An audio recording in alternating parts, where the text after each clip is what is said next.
الذي شرف الوجود بمحمد المحمود والصلاة والسلام على أشرف الأنبياء والمرسلين سيدنا محمد وعلى آله وصحبه أجمعين أما بعد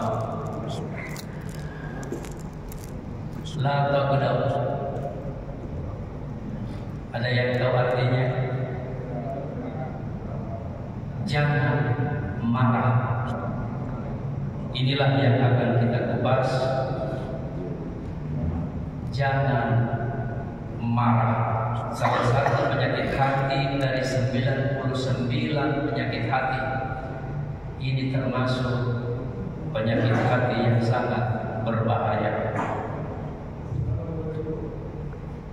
Tidak ada orang di muka bumi ini tidak pernah tidak marah. Jikalau ada orang berkata, saya tidak pernah marah bos, itu aja jawabannya.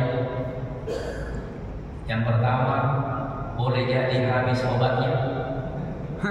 Yang kedua, mie kena salah, pasti berbohong. Jangankan kita, golongan Nabi saja, Nabi dan Rasul itu juga marah.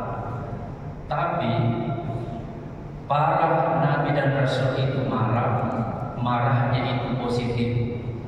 Oh, ternyata tingkatan marah itu ada dua, ada positif, ada negatif. Positif itu jikalau Tuhannya dihina, itu pasti marah. Itu kalau golongan Nabi dan Rasul. Marah ini tidak baik juga kalau tidak ada sedikit dalam diri. Itu namanya marah positif. Gadis kita, istri kita diganggu orang, masa tidak marah? Tetapi yang dimaksud di sini kata Nabi, la taqdab wala tajal. Jikalau kalian itu tidak marah, dipersiapkan kalian itu, yaitu surga. Apa penyebabnya itu marah? Ternyata banyak sekali penyebab ini tentang marah, Pak.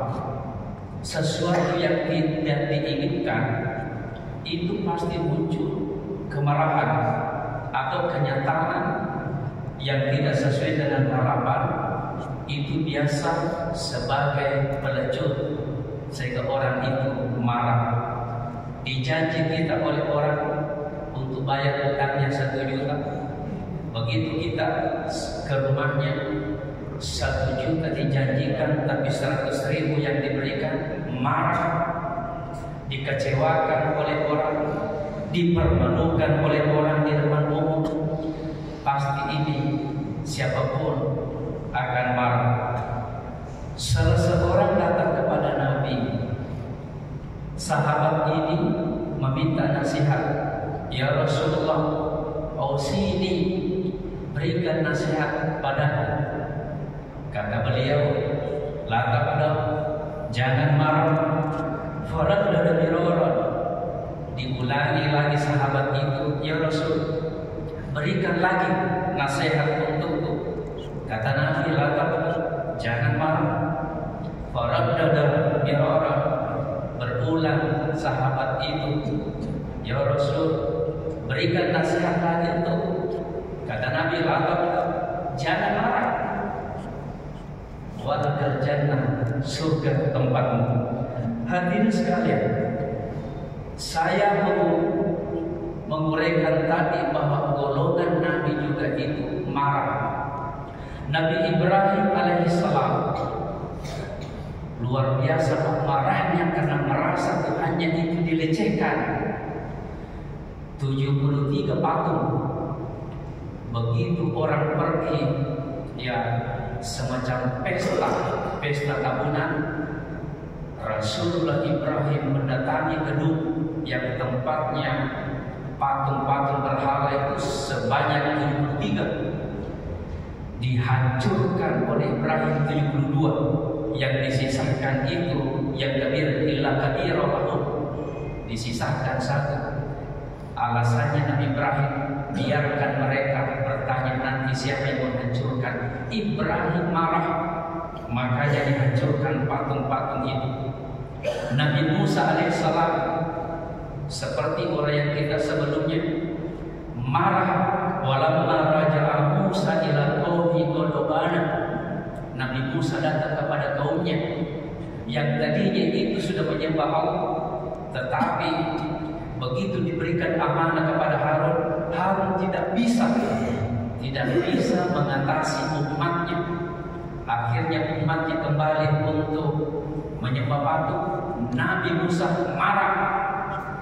Kenapa? Nabi Harun juga ini mengambil alasan, saya hampir saja dibunuh.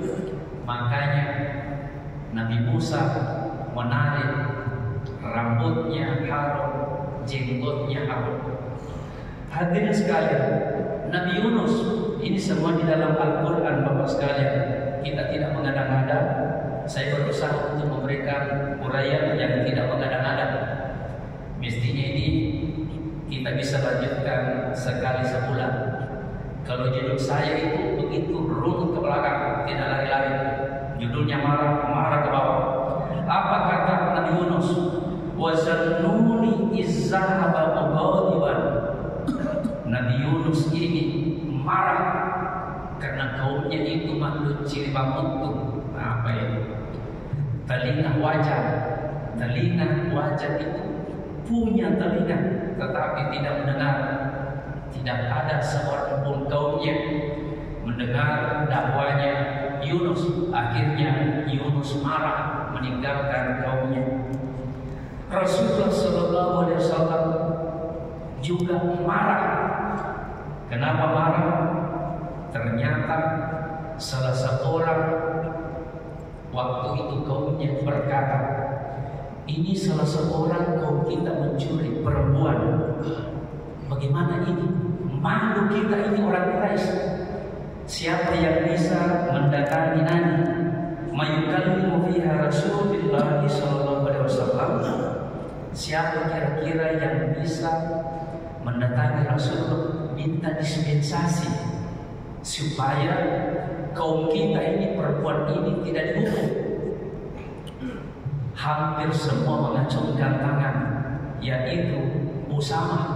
Karena Usama ini termasuk sahabat paling dicintai Nabi. Ya Usama, pergilah engkau kepada Nabi, minta diringankan supaya pencuri ini tidak dihukum. Wah, luar biasa kok. Apa kata Nabi waktu itu? Inilah yang menghancurkan kaum. Jika orang mulia, pejabat-pejabat, orang bergelar itu ketika mencuri justru didiamkan.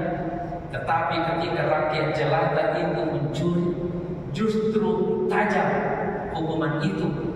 Sehingga turunlah hadis yang paling terkenal, wallahi, demi Tuhan, lau anna Fatimah binta Muhammadin binti, seandainya itu anak Muhammad Fatimah, kata Nabi, seandainya anak Fatimah syarabat mencuri, laqatatu yadaha, akan memotong tangannya anak.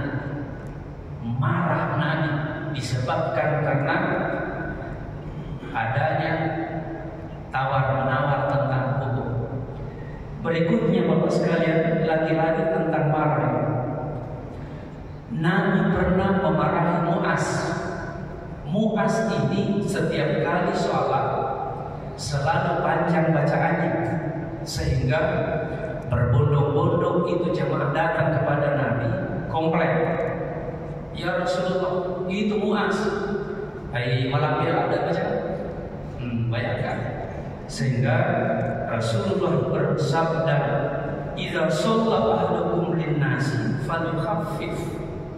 Marah Nabi waktu itu memarahi Mu'az, ya Mu'az, jika engkau mengimami itu kaum, falyukhaffif, ringankan.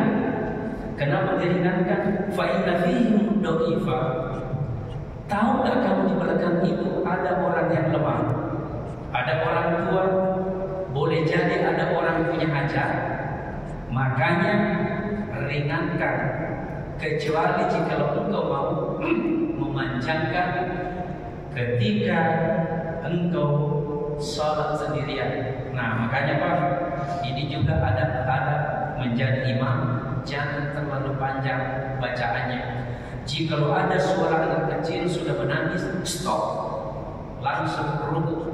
Dalam artian jangan perpanjang, disebabkan semuanya ini tidak khusyuk, disebabkan karena suara itu imam bisa bertanggung jawab. Lagi-lagi Rasulullah pernah marah. Rasulullah marah kepada salah seorang buta, namanya Ibnu Maktum, ya, seorang buta. Begitu Nabi melayani seorang pembesar kafir Quraisy datang belajar Islam, tiba-tiba orang buta itu masuk ke ruangan Nabi malutak-lutak. Nah, ini saya tidak tahu bahasa Indonesianya ini, Pak Jamal. Malutak-lutak, apa yang malutak-lutak? Menyerobot. Kan tidak tahu. Rasulullah menginginkan supaya kafir Quraisy ini begitu masuk Islam, mengislamkan sekampungnya, tetapi datang. Wah, marah Nabi waktu itu, merah mukanya. Nabi itu belum marah Pak, kelihatan merah mukanya karena darah itu lari naik ke atas, merah. Turun teguran Allah kepada Nabi. Itulah surah yang paling terkenal, Abasa wa tawalla. Muhammad itu berbuka masa karena marah, berpaling. Artinya tidak dihiraukan. Ini tadi orang buta karena marah. Akhirnya beliau ditegur, anja'ahul a'ma, kamu marah karena orang buta itu. Sebenarnya juga dia mau belajar Islam. Jadi ini Bapak sekalian, bahayanya namanya marah. Berbeda dengan kita. Bahwa kita ini kalau marah biasanya dibuat tuh. Pernah suami istri ini hampir saja saling bercerai disebabkan karena marahnya, gara-gara kodok. Istrinya bilang kepada suaminya, Pak, jikalau kamu pakai odol, ya yang kamu pencet jangan kepalanya, ya titis itu di bawah. Kata suami, sama aja di bawah di atas. Ini gara-gara odol. Mau perang Israel Palestina. Itu karena tidak ditata. Ini tentang amarah Bapak sekalian. Lagi-lagi Bapak sekalian, tentang marah ini. Salah seorang sahabat, saya kira pernah kita dengar ini, Imam Ali. Imam Ali itu sepupunya Nabi, satu-satunya sahabat tidak pernah kafir. Jadi sejak kecil itu sudah berislam, saudara bapaknya, yaitu Abu Thalib. Ini ketika perang Khandaq. Perang Khandaq itu perang azab, termasuk perang yang paling terbesar. 27 kali Nabi berperang, inilah yang paling terbesar. Salah seorang waktu itu datang. Nah, bayangkan Pak, seorang kafir besar tinggi datang ingin melawan. Apa kata Nabi? Siapa yang mau melawan? Amr bin Wa'ad. Amr bin Wa'ad ini saya tidak tahu di sini apakah ada besar-besar tinggi Pak. Mereka menantang, siapa yang mau berkelahi dengannya? Akhirnya Rasulullah mengatakan, siapa di antara kalian, wahai sahabatku? Waktu itu tidak ada Umar di dekatnya Nabi. Tidak ada sahabat Pak berani kecuali salah seorang pemuda, Ali, saya Rasul. Nabi tidak menggubris karena besar tinggi ini Amr bin Wa'ad. Siapa di antara kalian yang bisa melawan Amr bin Wa'ad? Tidak ada yang mau kecuali yang ketiga kalinya. Saya ya Rasulullah, kata Imam Ali. Begitu berdiri Imam Ali, langsung berkelahi Pak. Hebat ini Imam Ali, kuda-kudanya hebat. Langsung pahanya itu disabet pedang, jatuhlah itu Amr. Begitu jatuh ini Amr, diinjak lehernya Pak. Begitu diinjak lehernya, itu pedangnya Imam Ali sudah mau menebas. Tiba-tiba Majalo, Amin Majalo mengamuk ini. Ya itu biasanya kalau kita dari pesantren selalu ini, ya kesukaan saya itu mengaji kuda. Begitu mengamuk ini Amr bin Wa'ad langsung meludahi wajahnya Imam Ali. Air ludah. Tambah marah ini Imam Ali. Jadi itu tadi pedang langsung dimasukkan ke dalam sarung. Berteriaklah para sahabat, kenapa engkau tidak habisi ya Ali? Imam Ali berkata, naik amarahku, saya tidak mau membunuh karena marah. Bayangkan kalau saya membunuh karena marah, bukan lagi karena Allah. Bisa dipahami ya? Meskipun demikian, sahabat ini, Amr bin Wa'ad ini Pak, langsung dihabisi Imam Ali ketika waktu itu amarahnya hilang. Berarti ini amarah Pak, tidak baik. Oleh karena itu, bagaimana solusinya supaya tidak marah? Seseorang yang tidak marah, Islam memberikan solusi. Yang pertama adalah baca ta'awuz, a'udzubillahi minasyaitonirrajim. Karena setan ini yang selalu bergerilya. Ketika posisi kita berdiri, silakan ubah, silakan duduk. Kalau masih marah ketika duduk, silakan kalian untuk baring. Tetapi masih marah waktu itu, tenang dulu sedikit, biarkan darah itu turun. Dan kata Nabi terakhirnya itu, ambillah air wudhu. Bayangkan ini, karena api itu panas, panasnya api itu bisa diredam oleh air. Makanya kalau kita berwudhu, lalu ketika saat itu marah, pasti itu turun. Oleh karena itu hadirin sekalian, Bu, dengan kain adiknya, Bu, kenapa suami suka marah di rumah? Kenapa suami suka marah? Itu suami marah karena cuma dua aja, yaitu harus diperhatikan dua kepala atas. Karena kalau lapar Pak itu suami, Bu, mulutnya itu janjet jok. Selain itu Pak, kepala atas, lalu kepala. Assalamualaikum warahmatullahi wabarakatuh.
Biasa.